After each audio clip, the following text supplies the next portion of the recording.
Siin on minu väike silmade tugi. Kui mustikaid kogu aeg ei jõua talvel osta, siis on selleks mustikaekstrakt olemas. Siin on 90 portsjonit, et parem võtta kas või üks kapsel, kui üldse mitte midagi. Luteiin. Nii, siin on igast huvitavad asjad sees. Luteiin ja seaksantiini vähekene.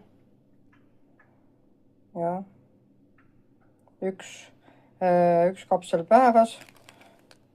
Portsjon 120 tükki. Jällegi herbis, eks ole.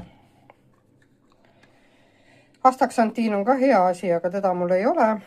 Ja muidugi siis on siin natukene väiksem selline A-vitamiin. Kapslid ise on hästi väikesed.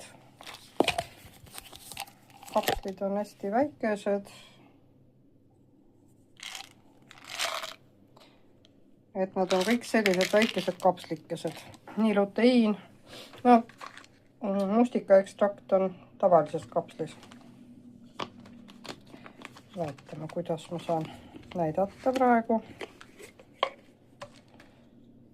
Sellised meeldivad roosad kapslid. Ja luteiin on ka väga väikesed, ilusad kapslikesed sellised.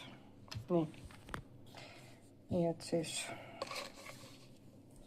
midagi rasket võtta ei ole. A-vitamiini on ka vaja. Siin on, ütleme, 10 000 IU-d. Et see on täitsa selline keskmine annus ehk 3000 mikrogrammi. Seda ei ole väga palju.